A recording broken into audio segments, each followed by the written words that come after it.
Hey, welcome into This Week in Indiana Football, Season 2. Man, we're already back for another season of college football, Indiana football, to be specific. Joining me again from last year, Dustin Schutte, no longer with the company he was with previously. He's now with Outsider.com. And this year, a new but familiar face for Indiana football fans, new to the podcast as a regular, but we have the great walk-on extraordinaire turned scholarship superstar, Mitchell Paige. Wow, what an intro. I can't wait for this. We were just talking about it before, but man, I'm so excited. We're back already, boys. We are back. It's been a very long and hard off season. Obviously, the exact opposite of last year. Whenever you're coming into a season and you have all this hype, and then the exact opposite happens, you feel like you're trying not to think about the upcoming season for a little while. And that's exactly what I did until basically Big Ten Media Days. And all of a sudden that hope that you have all of a sudden comes back, like for every other team when you come into the beginning of the season.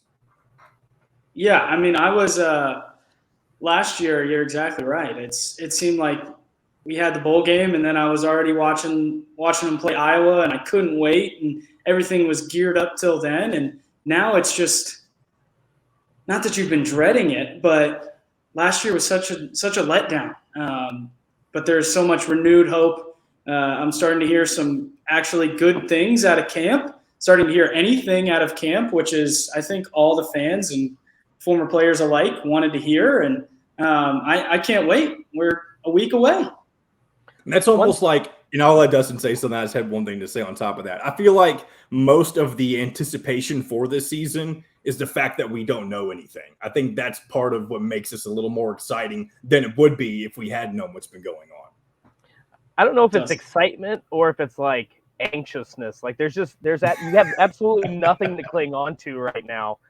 And what's fascinating is from last year, I remember thinking last year, like, well, Indiana's going to get to 6 wins, no problem. Like that was, to me, that was the floor. And now you look at this season and you're like, after what happened last season, like, please God, just get back to a bowl game, just get to 6 wins. So it's a complete shift in the mentality. But I think you can look at this schedule. I think we can talk about some things on this podcast that hopefully in the next week or so before they kick off against Illinois gives some fans some optimism, because I think there's at least a little bit of hope coming out of last year, a little bit of hope this offseason. Yeah, I mean, they made a lot of splashes in the transfer portal. The team does look a lot different, and you've heard Tom Allen talk about it. Last year, they just got steamrolled out of the gate, and I think that it was just like a balloon. All the air deflated in week 2, and I've talked about it a lot on other shows. It just is, as soon as Micah McFadden got kicked out against Cincinnati, for whatever reason, it just felt like the balloon popped. But what a cool place that we're in. For you to say, Dustin, please just get back to a bowl game. Like that's something that is expected. When we got to the Pinstripe Bowl, it had been since 2007 that we were in a bowl game and people were begging for 6 wins. So it's a really cool place to be. I'm back to we're going to be undefeated and in the college football playoff. So I mean, there's just a lot of optimism. It's the fun part where everybody thinks they're going to be the best team in the country. And we're going to learn a lot about Illinois this weekend, I think. I don't know how good Wyoming is, but Indiana beat the crap out of them a couple days or last year, so hopefully, or was that Idaho? You think Idaho? Idaho, never still out the same part of the country, though. Yeah, right, somewhere out there. Well, the Fighting Josh Allens. We'll learn a lot about Illinois, and if we're going to have a chance to be any good, I think pretty early. A couple other things before we get more into some actual football talk.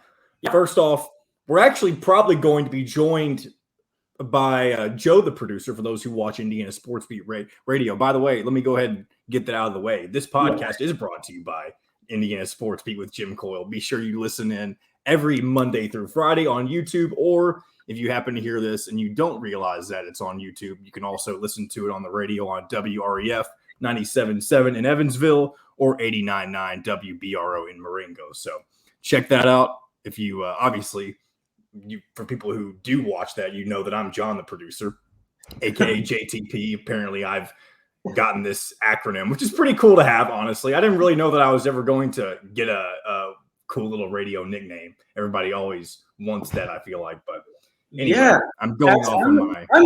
I'm very jealous of that. I've always wanted a nickname. I've come up with all kinds of stupid things for myself, and nothing sticks. Having a nickname that sticks is so underrated. How cool! Hold on. Before we move on to that, like, what's the nicknames that you've given yourself? It doesn't matter. We're not going to talk about those. I feel like we shouldn't talk about anything. I think I know some of the ones that you've been given if you were bullied.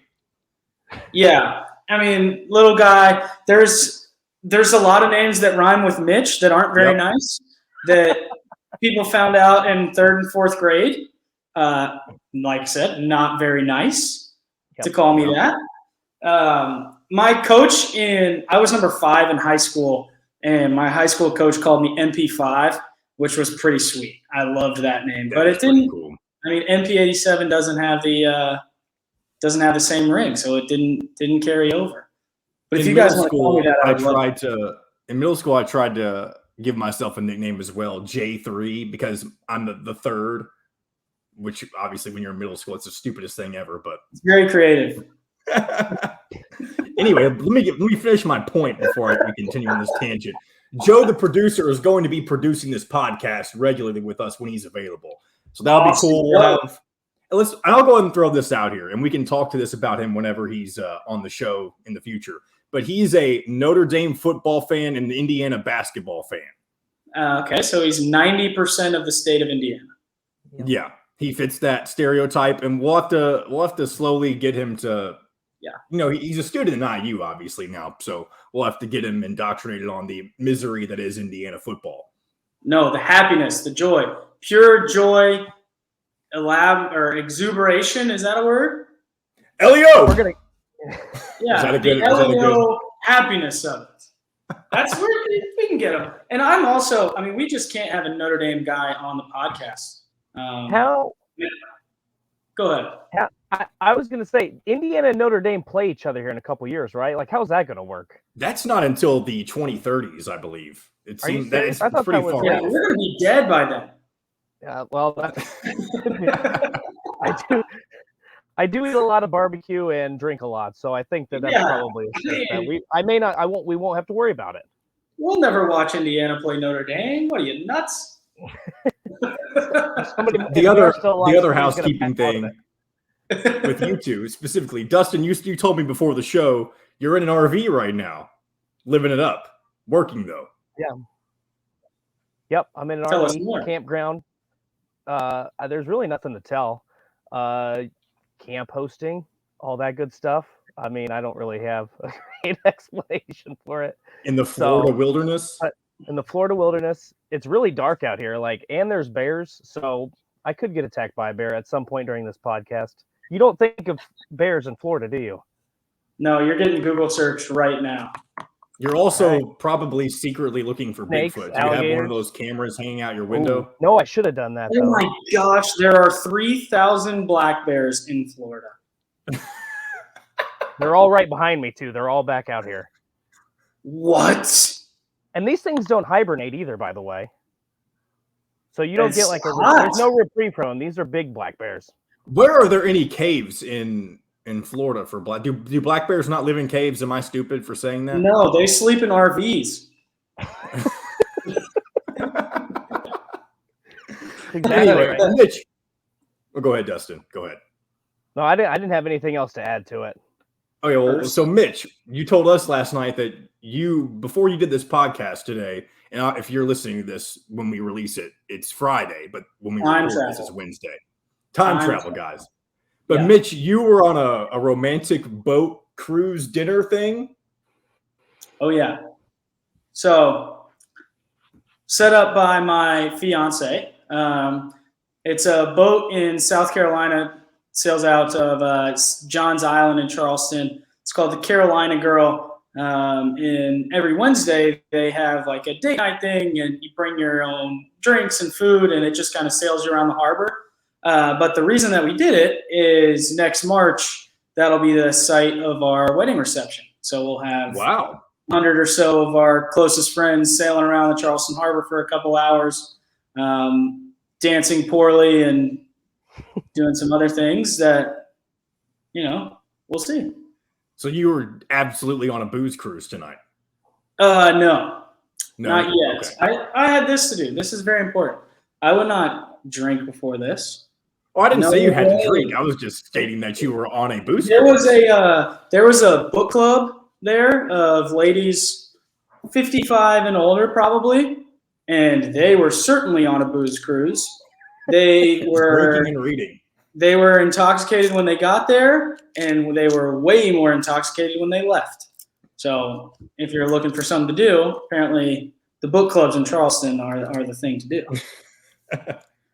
Drinking and reading. Did they say? Did you overhear what they were reading? I heard one girl say, "I haven't read any of the books. I just like drinking." So, I mean, fits the bill. It sounds. I mean, that just is that's what you're looking for. They were sure having fun though, so I would recommend it. The Carolina Girl. That's a free ad. The Carolina Girl. But that's in South Carolina, right? First of all, I love Charleston. So how much is this an expensive excursion? Is it decently priced? You don't have to give me the specifics as to how much it cost. But can your average Joe like me get on there? For the thing I did tonight? Yeah. Yeah, it's $50 a person. So it's not bad at all. There's probably 70 people on there. It's not like set up real fancy tables or anything. You just kind of are hanging out, and like we had some club sandwiches and drank a bottle or a glass of wine. Not a bottle, glass. Dustin, if you ever visit the area I'm from, or not from, but where I currently live, you need to check out the Bardstown Dinner Train. Because I know you talked about doing the Bourbon Trail and stuff. They have a dinner train that takes you up and back from a particular part of the town. And I think you're on there for like an hour and a half, 2 hours, but they give you dinner. Obviously, you're already in the town that's known for bourbon, so you got plenty of things to do on that front, but just thought I'd throw that out there. Are you just on a train for an hour and a half? I mean, we've gone off the track. You get on the train, you go out, I think you go past the Jim Beam Distillery, and then you turn around somewhere. I've never actually been on it or seen where the whole track goes. I just know the general area. But then you come back in a sort of the same direction, and then you go back into the station when you're done. So you don't stop and like tour stuff. I don't think you stop anywhere. I could be mistaken, but I don't think you do. All right. Some of the landscapes. Where do you live, John? In Kentucky, I assume. Yeah, in Mount Washington, which is just south of Louisville. Okay, cool. Some of the landscapes in southern Kentucky are awesome. They are awesome. We have to drive through there to get down here when we're driving home from Indy. And that's like my favorite part of the drive, just the rolling hills, and it's awesome. It's weird. It seems normal to me, obviously, but everybody who says I guess it's anything. Like if you want to go see the Rockies, but you're talking to somebody who lives in Denver, they're going to think that's normal to see all that kind of stuff. Right. Yeah. It's a little different world. All right. Anyway, now that we've got that out of the way, we can get back into some more of what this is going to be about. Obviously, if you can't tell already, we're going to have fun on this show. There's no telling how good Indiana is going to be. We obviously thought one thing last year, the complete opposite happened. It could be very well the same this year. I've seen almost every publication you could think of pick Indiana to be dead last in the East, 2 or 3 wins most. And I'm not saying they're going to pull a Michigan State Mel Tucker and win 9 or 10 games, but I don't think it's out of the ordinary to think that the unexpected could continue to happen for Indiana. So, but anyway, regardless of all that, we're going to have fun on the show. We're going to have some fun segments. This is obviously kind of more of a introductory, reuniting episode type of thing, introducing Mitchell to everything. But we're going to have some fun segments. We talked about something called an LEO segment. We haven't completely decided what that's going to be, but depending on, I mean, we could have a meeting right now live on the show and talk about what this LEO segment can be if you want to. I know Dustin's going to let me take that one. Yeah, we could. We definitely could do that. That's the mantra. That's what we're trying to do. We're trying to spread the love and love each other and respect each other. That's awesome. I would love to love each other and win, if that's possible. So actually, that brings up something that I saw somebody on Twitter, and Dustin, you can comment on this too, or you can, if I interrupted you, you can say what you were going to say first as well. No, that's a good spot for me to end. But I saw someone on Twitter earlier saying that they're aggravated with Tom Allen's LEO thing, and I get it. Things haven't been going well, but my argument for it is that at least the guy is consistent. No matter what record they have, no matter what the circumstances are, he lives and dies by LEO.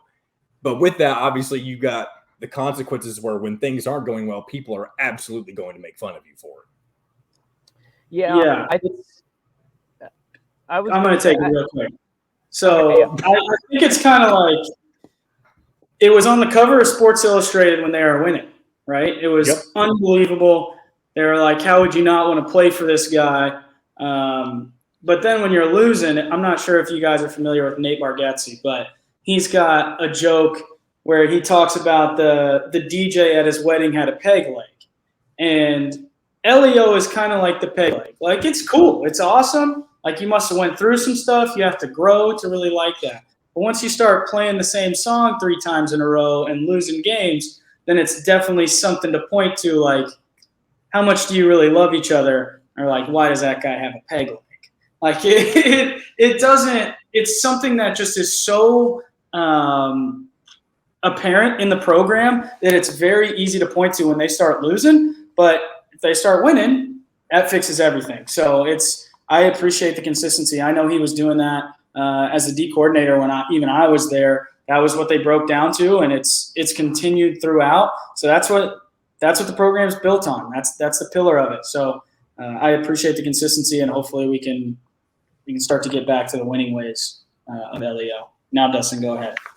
So what I was going to say is, and I agree with everything you said there. I would say the thing.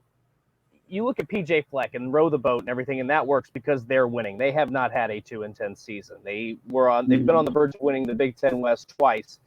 And as car salesman-y as he can be, it works for him. That message is not for people in their 30s and 40s. And am I the only one on this show in my 30s, by the way? 29. 25. Okay. So yeah, for now, I'm the Lone Ranger here. So that message isn't for us. With the LEO stuff, I think the reason it's more accepted is because at Indiana you have to be a little bit different. And Mitchell, when you played, it was the offense that was really enticing, and that was the reason people wanted to go to Indiana. That's why Kevin Wilson brought something to Indiana that they had never seen. I mean, it was high tempo, high scoring offenses. It's going to be an exciting game. I don't remember if it was the leading offense multiple years in a row, but it was among the highest scoring, most yards in the Big Ten. So Tom Allen doesn't have that same mindset. He's got to attach himself to something that makes Indiana appealing. And I think that's what he knows, that LEO is what's going to try to sell Indiana. I mean, he's brought in some really good recruits. I think of the top 10 rated recruits in all-time rankings, Tom Allen has brought in 7 of the top 10. So something's working there. But the problem is, as Mitchell pointed out, that stuff has to translate to wins. Otherwise, none of it matters. If you don't win games, none of it matters. So I don't think they need to go away from that. But you're going to get mocked if you're going 2-10 and you have it plastered all over the inside of your locker room. That's just the way major college athletics works. Yeah. Yeah, absolutely. Here's the thing, though. Go ahead, Mitch. That was it. I was just going to agree. Absolutely.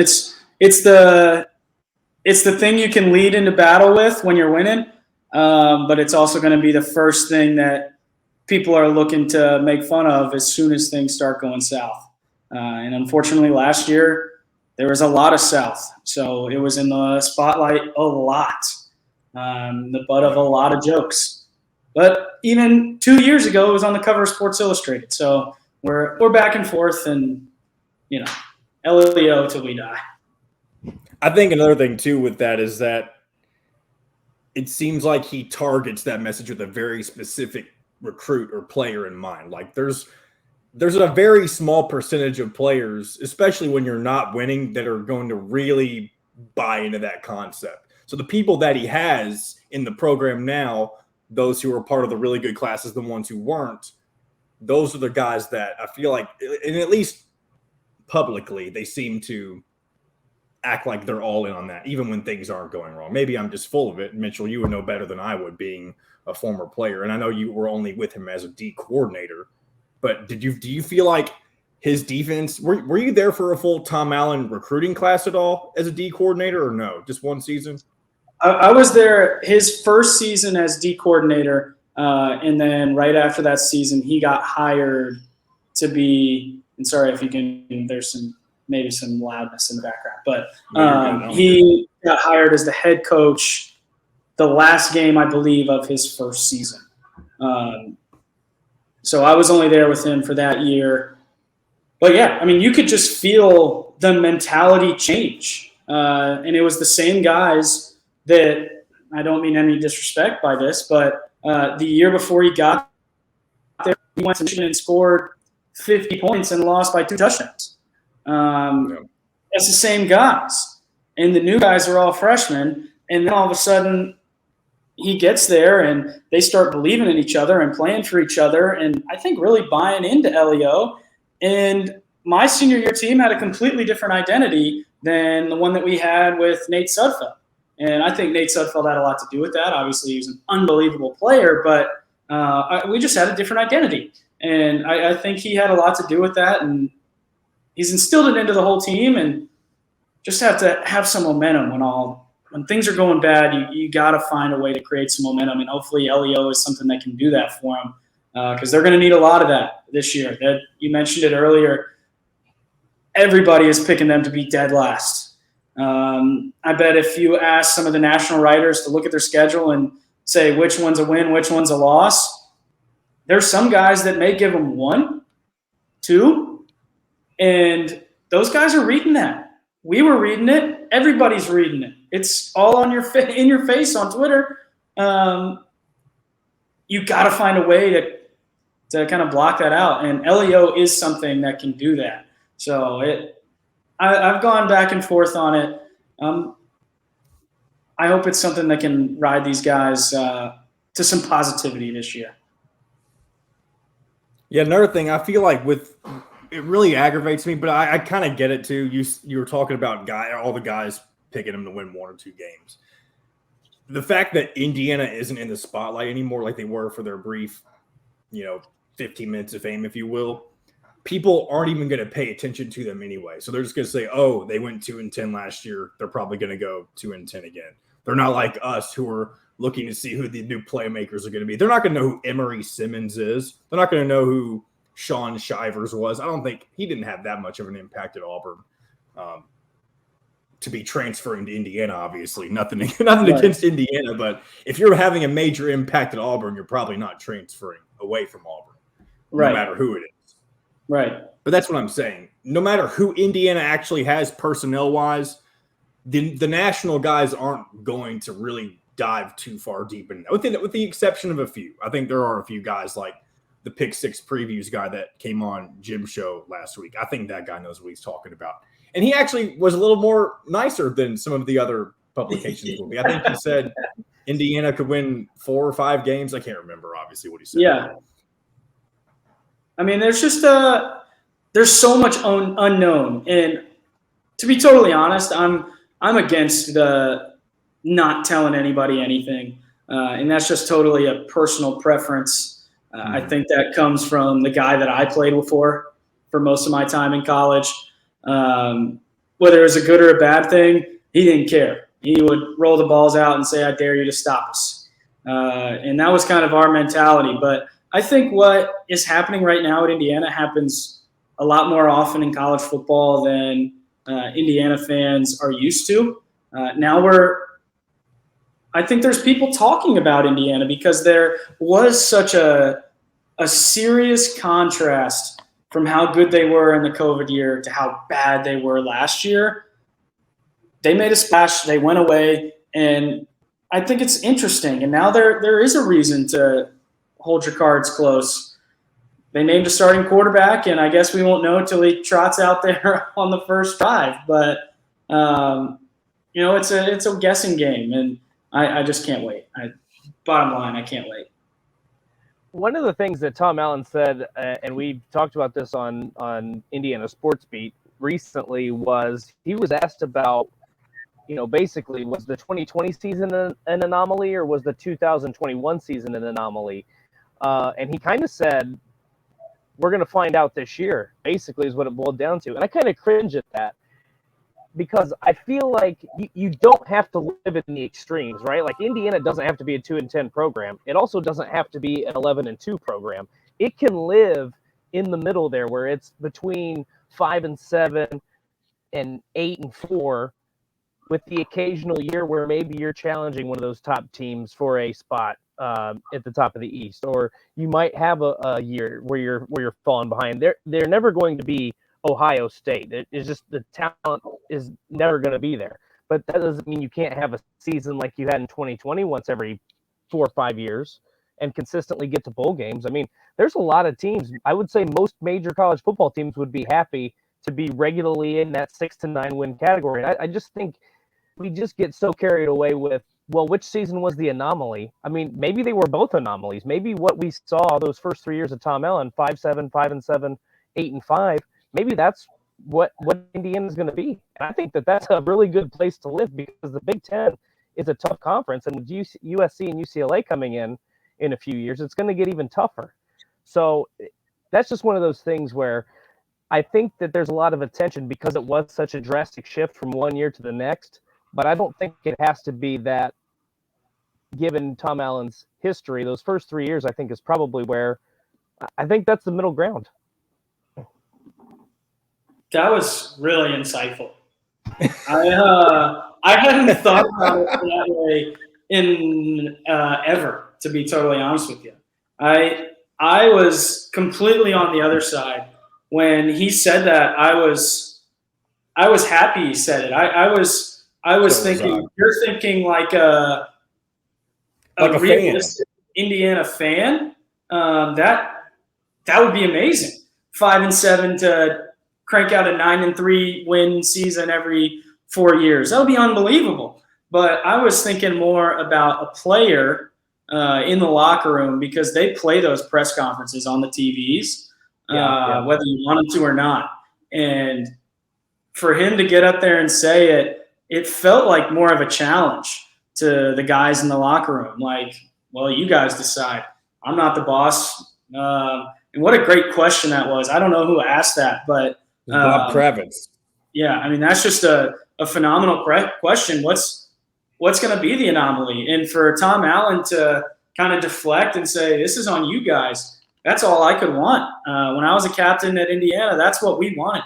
We wanted Coach Wilson to challenge us and essentially give us the team. And that's what I felt like he was doing. And hopefully the leaders on the team, and I don't even think we know who the leaders of the team are going to be outside of maybe Tywan Mullen, who you hope is going to be a leader, maybe more by example. But you don't have a Micah McFadden. So hopefully leaders start to emerge because of comments like that. Somebody has to. Quick sidebar. You mentioned you were a captain. Are you the only walk-on turned scholarship player to ever be a captain? No. Greg Heben was the greatest walk-on. I don't even know all the walk-ons, but I can't imagine there is a more athletic, better walk-on defensive back in ever at any school. I played flag football with him. We didn't even need to have a defense. He was the only guy that needed to be on defense. It was unbelievable. So why wasn't he a scholarship player? He was, I think, on the baseball team or something, and somehow somebody found out that maybe he was playing intramurals. His story is kind of crazy. I can find out what it is. I could text him real quick, but he didn't even start as a football player at Indiana. He was doing something else. And they were like, wow, you're really athletic. And then he just came and was the fastest, highest jumping, best DB that we had on the team. And this is going to sound really silly, but the reason that I remember Greg Eben so much, back when I was first getting into Indiana football in general, or just sports really in general, I was always playing the NCAA college football games and downloading the rosters and stuff. And I remember Greg Eben always being the safety in the back. That's how I always remember him so much. And he was very good in the game at getting picks. Yes. Did you ever play with me in the game? What was your years? It would have been 2013 and 14. I was in both of them. Yeah, you would have had to have been. Yeah, you had to scroll pretty far to get to me. And I was in the game. It said Mitchell Paige it said Noblesville, Indiana, because that's where my high school was. But it was a little guy with dreads. I was a 40 overall, and you couldn't even pitch me the ball. I wouldn't catch it. 40. So you played with yourself, put yourself in, and you couldn't catch it. I put myself at running back and did toss sweeps, and I could not catch the toss sweep. Wow. They did me absolutely dirty both years. Here's what I'm going to do now. When I get back home, I'm going to dig out the Xbox, hook it up, break out the video game, and I'm going to go Heisman campaign with Mitchell Paige and see if we can turn you into a Heisman contender in 4 years' time. I think a big accomplishment for that guy would just get me to second string. He is the worst player in any game ever made. He is horrible. He can't Did he run. look remotely like you? No, he was African American with dreads. Like what? And he, unlike me, obviously, couldn't catch. So let's see. So in that game, then it would have been like what? Cody Latimer? Yeah. Cody, Deweese, Nick Stoner, Kofi Hughes, Shane Wynn, like the guys. And then me. It was like me and Kevin Davis. And it was me and Kevin Davis in 13 as the freshman, and then me and Caleb Cornett in 14. And whatever Wilson, he was a short little guy too, though. No, Deweese was like 6'4", and he could jump out of the gym. There was another really small wide receiver. Maybe it was after your time. He was really fast. Shane Wynn. Shane Wynn? Okay, there we go. He was right before me. I learned it. He's actually back in Canada. He's what a career he's had, man. He's been an absolute grinder. He was in the NFL for a little bit, got cut, went up to Canada, came back to Canada. He's been all over the place. But that's how I learned how to play receiver, was watching him in practice every day, watching film, talking to him, asking him, hey, man, how do you run across the middle and not die with all these huge guys? And those are real conversations that we would have. And I owe a ton of my success to Shane Wynn. That team, before I was playing, the Cody Latimer and Kofi Hughes, I think they had 6,000-yard receivers that all were on the team at the same time. You had Ted Bolzer, Cody Latimer, Kofi Hughes, Deweese Wilson, and Shane Wynn. And Ted Bolzer was a tight end, though, wasn't he? Dude, baller. He was another good one to play with on NCAA. Yes. He would run down on a touchdown. Yes. I think in 2000, maybe – I'll have to go back and look at it. Maybe 2014, we had the best kickoff team maybe in the country. We had Ted Bolzer, D'Angelo Roberts, Cody Latimer would run down there. Do you remember the name Jakari Alexander? I don't think so. He was a rotational linebacker, but he would just lead with his head. There was like one game he hit a guy. We were playing Michigan. He ran down, collided with some dude from Michigan, and the Michigan guy ran to our sideline, and he ran to their sideline. They both were not allowed to play anymore because they definitely had concussions. But it was, I mean, we would run down. We would just fast forward, rewind, fast forward. Our kickoff team just run down, blowing people up. I haven't thought about that in forever. Cody Latimer and Ted Bolzer were just machines. And I think that's why they got to stick around in the NFL so long, to be totally honest with you. That's like Terry McLaren. Well, that's what I've heard. I've heard a lot of coaches say that if you can play special teams, you can usually carve out a role for yourself in the NFL. And that's not necessarily, but it shows off your versatility. You're willing to do whatever it takes. So you might not be on the field a lot, but if you're able to play special teams and do it well, you can make a career out of that in the NFL. Oh, yeah. I just mentioned Terry McLaren. When he got to Ohio State, obviously you have to be highly recruited to be on scholarship at Ohio State, but he wasn't like this 5-star superstar, cathedral kid, Indiana kid. I thought he may come to Indiana is where his recruitment was at. And he played every special team. He was always the first one down on kickoff. He played on punt, blocked on punt return, blocked on kick return, was the shield on field goals. And by the end of his career, he was starting and playing all the teams, and now he just had an $80 million contract with the Commanders. Wow. That's all the kids listening. I was not willing to play all those special teams. That's how you make the big bucks. You go play special teams. Forget all those touchdowns.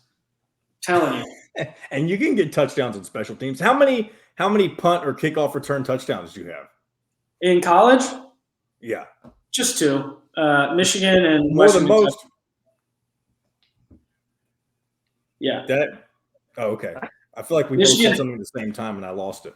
No, Michigan and Western Kentucky. Okay. I thought you were putting up your little glass. Oh, well, that's good timing. Off the Hilltoppers. That was a 91-yarder against your boys. And they're not my boys. I just went to school there. Yeah, your boys. I can respect it. Nope. I do like WKU, though. I don't like – I'm so sick of them playing against Indiana, though, because that is a little – I want them to be good when they're not playing Indiana. Obviously, they're never going to, be amazing because they're in a group of 5 conference or whatever. But back to special teams. I once recovered an onside kick in junior high. That was my big contribution to special teams. Were you receiving or were you kicking? I was on the front lines, man. They were like, we got to let this kid play. We got to keep our numbers up. We're going to put him as close to the sideline as probably would have been better off if I let the ball roll out of bounds. But I was hopping on that football. That was about the only time I touched it that season. So I'm expecting my phone to ring at any moment. This guy can recover onside kicks. 1 for 1 in my career. That is sneaky. Being the guy that's supposed to catch the onside kick is sneaky the scariest position in football. On the underrated team or on the receiving team, or both? On the receiving team. Here's a name for you. You want to share your thoughts real quick about the unpreparedness of Indiana during the onside kick against Tennessee? No, we're not going to waste our time talking about the past. We're talking about the future. Talking about the future. But speaking of the past, here's a name for you. I'm going to give we're talking about walk-ons and love. Walk-ons. Anybody tells me they're a walk-on, instantly a special place in my heart. I don't care if they're playing at Alabama or Division II walk-on. That's a different kind of life. But one of the biggest plays in Indiana history, or at least of the last 10 years, a name that no one will remember, but we were playing at Purdue, and they were making a charge. This was when it was my second to last year at Purdue. We were wearing the all-white jerseys, and they onside kicked it, and Chandler Miller, walk-on wide receiver in my class, jumps up, grabs the onside kick. We take 2 knees and win the game. It's a name most people won't remember, but that's a huge play in Indiana history. That was the first time we went to a bowl game in however many years, a millennia, it seems like. But, yeah. See, we did all of it. We haven't won a bowl game since the 80s or the early 90s. You didn't have to say that. But that's the next step, though. Dustin, I think you say this all the time. Even though Indiana would like to get more than 6 wins. 6 wins is great for a program like Indiana, but fans who really love the program, like myself, I feel like the norm should be 7 or 8. That's where I would like it to be every year at least. Will I get that? Probably not ever. But the next big thing, no matter what record you have, is to win a bowl game. Yep. Yeah. It's weird to think that it's that simple, but you bring it up all the time. I do bring it up all the time because I think 91, the Copper Bowl was the last bowl game Indiana won, if memory serves. And you've not had a ton of chances. That field goal against Duke in the Pinstripe Bowl is still something that Griffin Oaks.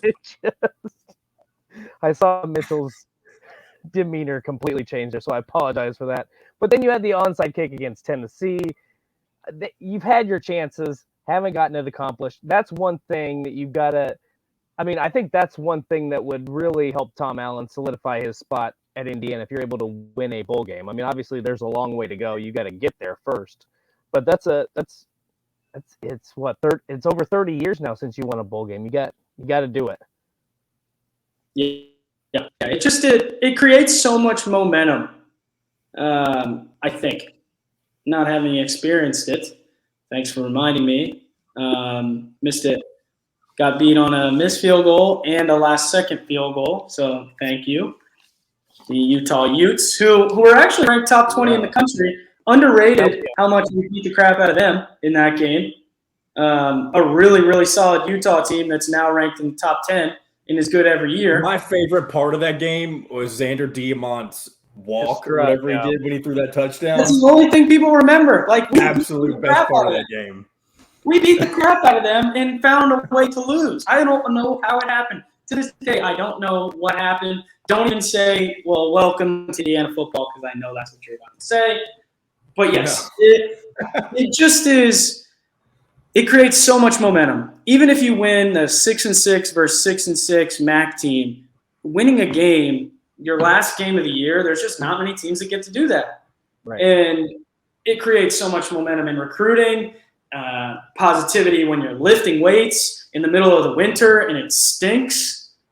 It just creates a whole different environment, and that's such an important thing that Indiana, and those games are so unique, right? You get all that time off, you get all the young guys practice. It's good for so many reasons, and if you can just cap off, get a cool championship T-shirt, even if it is the Foster Farms Chicken Bowl or whatever I played in. I'll tell you what I don't ever want Indiana to play in is the Duke's Mayo Bowl.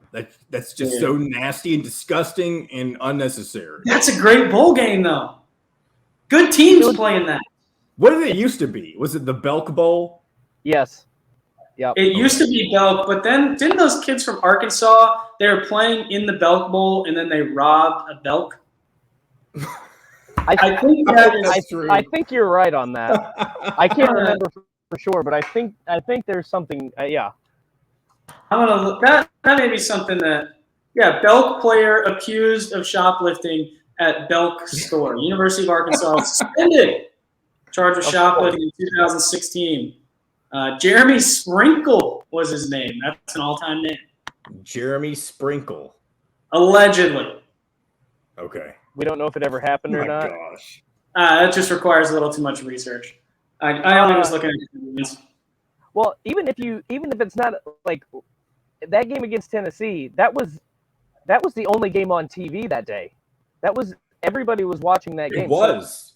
So, about, like, you just talk about Mitchell. Just talked about exposure. Like, if you win that game and you're the only game in town, I know every game's on TV, but that gives you even more of a advantage heading into the off season and in recruiting, because, well, I mean, I guess now it doesn't matter with the early signing period, but in the old recruiting days, that would have been right before National Signing Day. Maybe you flip a kid, maybe a kid makes a different decision based on that. So those bowl games matter.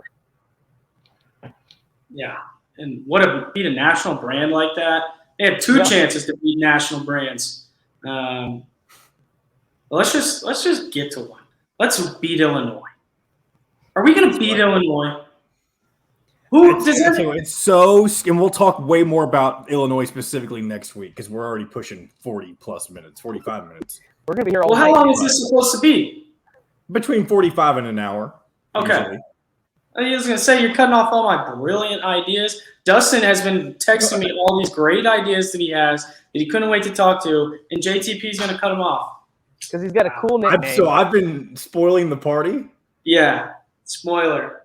So we'll get into this. You were talking about Illinois. By the way, I don't want to live in the past, but I'm going to go back to the intro where we introduced Mitchell as the walk-on phenom turned scholarship star.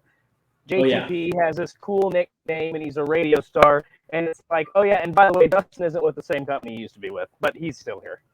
Can we fix that? But you were the first person.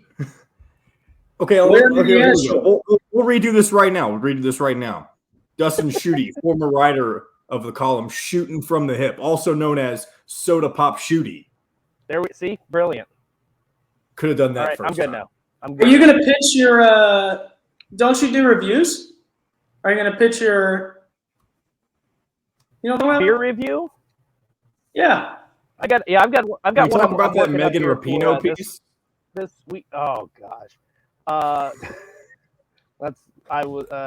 can't. About the beer review. Yeah, I'm going to be doing another one here in a couple days. It's a 9.9% ABV, so it's strong. I'm not sure I'm going to be able to get through the entire review, but okay. Are you doing it from the RV? No. Maybe you should wear a wife beater when you're in the RV. Hey, you look like a. I have an American flag one that I could break out. I usually save it for 4th of July, but I just remember that there's bears out there, dude. Like, what? Back to bears again. I'm looking at that window, and it just like there could be a bear looking at you, waiting for you. It'd be great if the podcast is only 45 minutes. Yeah, he doesn't want the podcast to be an hour. He's hungry. Yeah, go ahead and take us outside. Can we go bear hunting while we're talking about Illinois?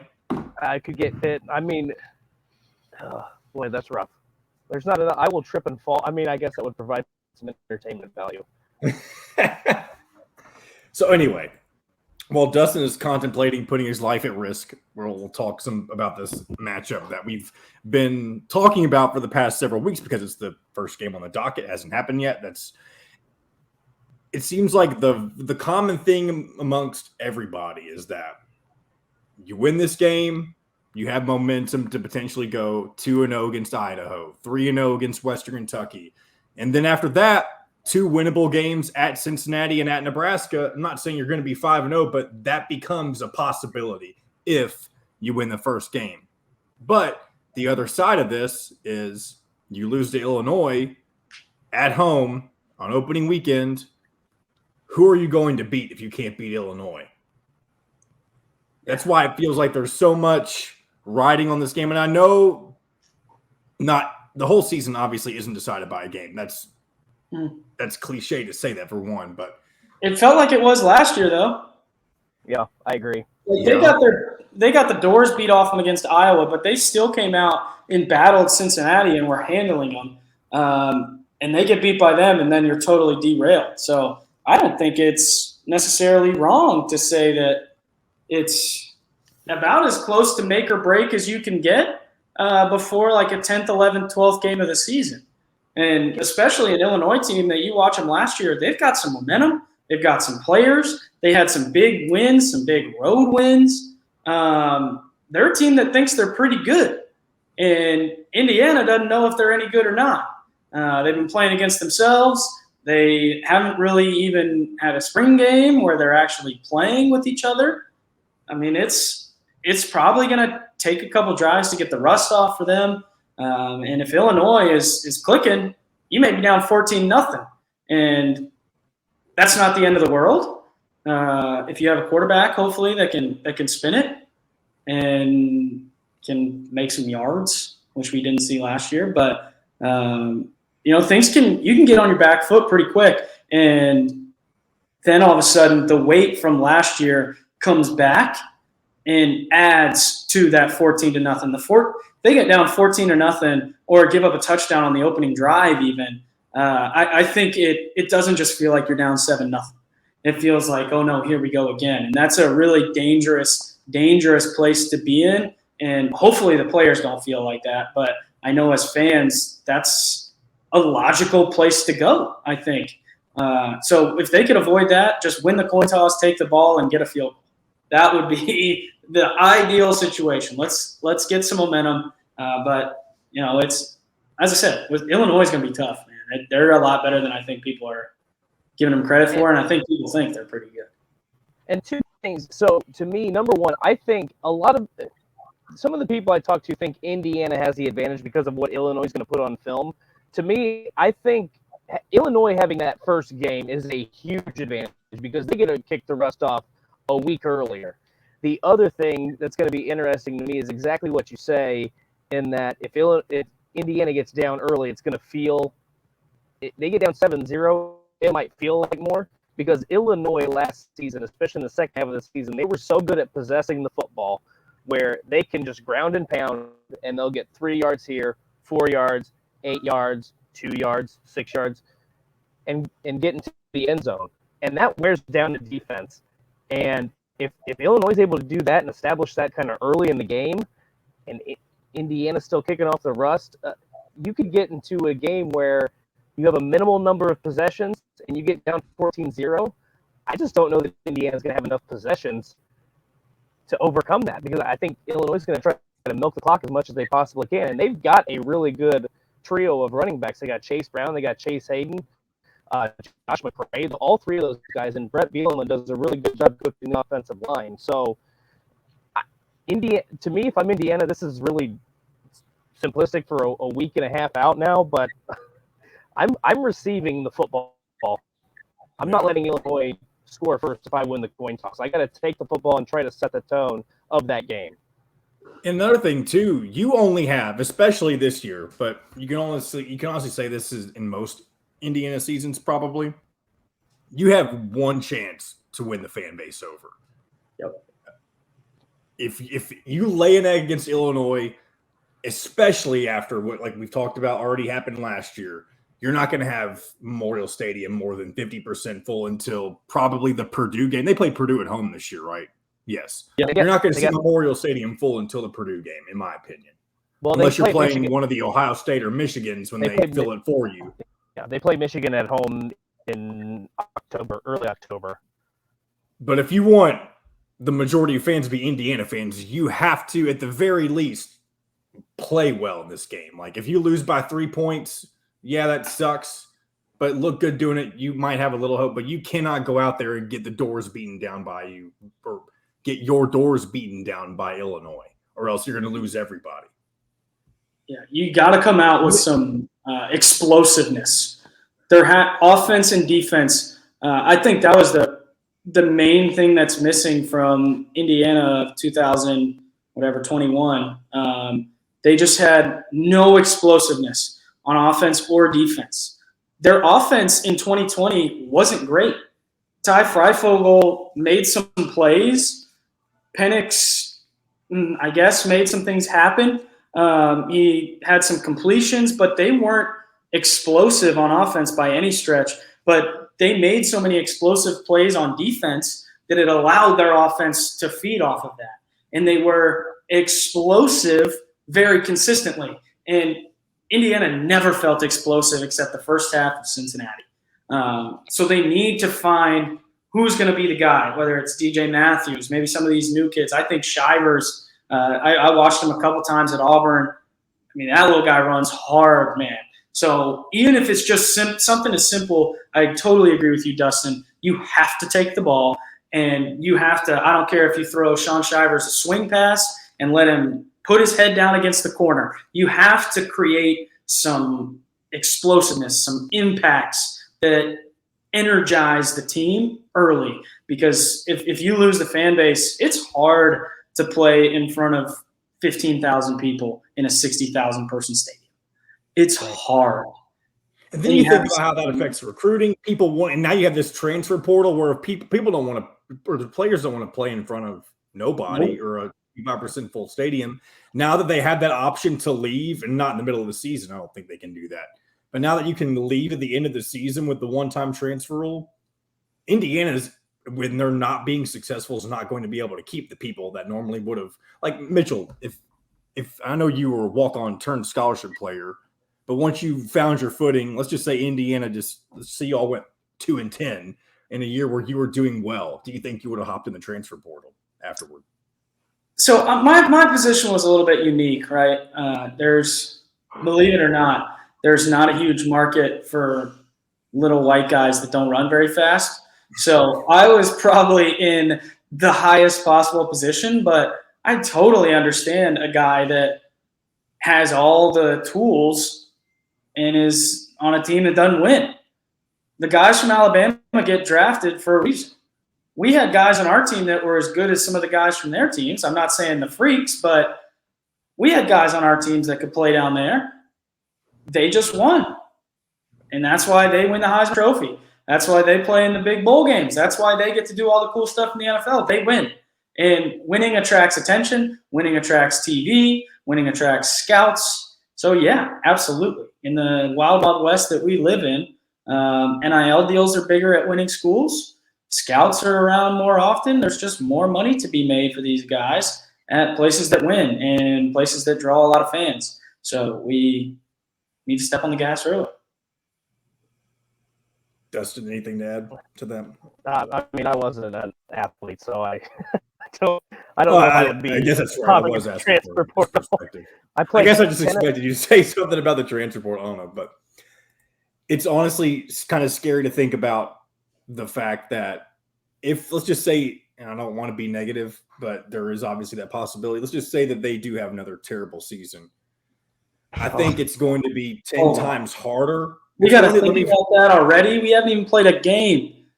You're going to put that into my brain already? Come on, JT. It's going to be 10 times harder. And Tom Allen won't get fired after this season. I mean, unless if he goes 0-12, maybe, but that's not going to happen.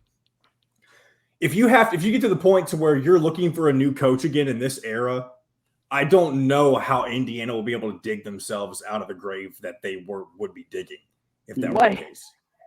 This podcast has taken a crazy turn. We've gone all over the place today, haven't we? We were talking about how Indiana needs to start off fast, and all of a sudden, Tom Allen's fired.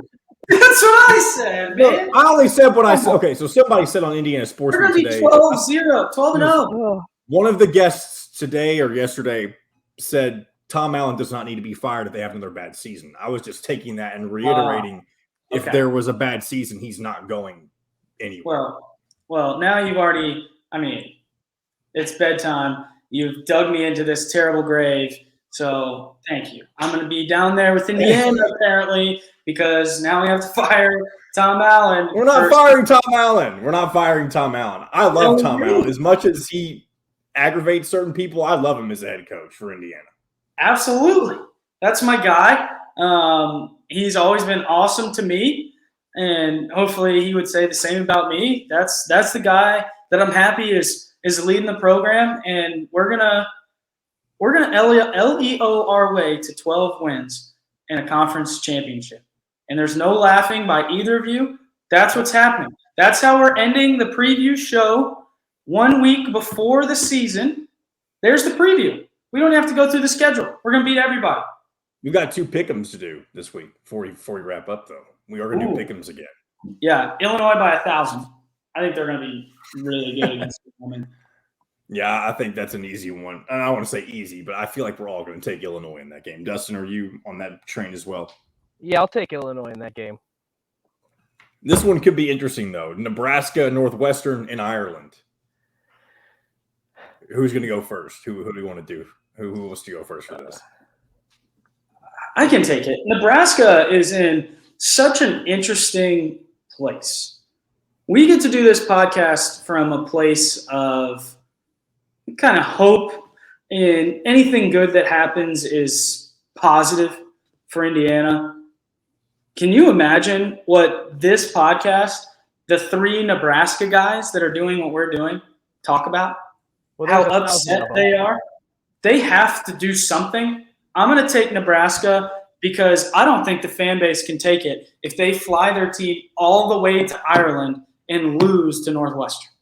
I think they'll burn the stadium to the ground. I'm dead serious. I think that it matters. It's SEC. It just means more to the Cornhuskers because they won't have a place to play if they don't win. So I'm taking Nebraska. That's a long way to say that. I'm taking Nebraska too, but there are no guarantees in this game. I think the way that they've added through the transfer portal, they've addressed their offensive line. They have a new offensive coordinator in Mark Whipple. new quarterback with Casey Thompson.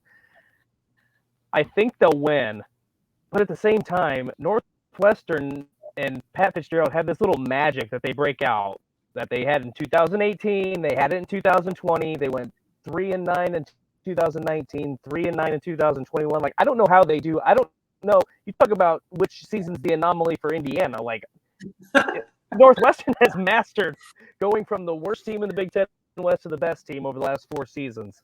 So I think Nebraska wins because of the talent. I think they're just far more talented than Northwestern. But I do not feel confident. Like, that's a 50.1% pick on Nebraska because I have no confidence that Pat Fitzgerald, I think he'll figure something out and it's going to be a game. Yeah. Well, I'm going against both of you in taking Northwestern. I really do not have faith with all of the pressure that's going to be on Nebraska, with all of the pressure that's on Scott Frost already, the way that he continues to say stupid things in press conferences. Like Mitchell, and I think Dustin, you saw this. Did you see the whole there was 20 vomits per practice or whatever? That's one of the most absurd things I've ever heard in my life. How would you react as a player if Kevin Wilson said that in a press conference, whether it was true or not? Well, if it's true, then that's a problem. We need to figure out what's going on, why that's happening. He says it wasn't because of conditioning. If that's happening, one, we need a doctor to come and check these kids out. I mean, that's how people die. So right. To be saying that is, one, probably illegal. I mean, Kevin Wilson got fired for alleged player abuse. Yeah. Yep. Alleged. And the Maryland head coach, true. the player died, right? I can't remember which. Okay, yeah. Yeah. DJ Durkin. Mm-hmm. Yeah. So, yeah, I mean, he's just outwardly admitting it. Can't do that. I don't have anything else to add to that. I can't believe that he would say that in a press conference. That's like the antithesis of what Indiana's been doing. Right. They haven't said anything. This guy is giving away the farm about how dumb what he's doing is. I couldn't believe that quote. I think that's one of the worst quotes of the last 10 years in college football, to be totally honest. I had totally forgot that would happen. And so that's what I'm getting at here. I honestly, and we'll wrap up after this, I think Nebraska is in a very similar position in their first game as Indiana because I feel like so much could go right or wrong afterward, depending on what the result is. But I'm taking Northwestern. I don't think this Nebraska program is going to be brought back to where they want to be with Scott Frost. I just think he's already shot himself in the foot so many times, except he just did it with a bazooka last week or whatever it was. So we'll see how this goes. So they're coming back from Ireland, no stadium because Mitchell says they're going to burn it down. I'm telling you, those fans, they're crazy out there, man. They will burn that stadium to the ground. Absolutely. Well, thanks for listening to our first episode of Season 2 of This Week in Indiana Football, everybody. We will be back again next week to preview more of Indiana and Illinois in Week 1. Thanks, Mitchell and Dustin. I'm super excited to get this going again this year. Yeah, man, this is going to be awesome. Win or lose, we're going to have a blast. We'll have plenty to talk about. Can't wait to get into it. All right, well, we will see you all next time. Remember to listen to Indiana Sports Beat Radio on YouTube and or the radio, and we will talk to you next week.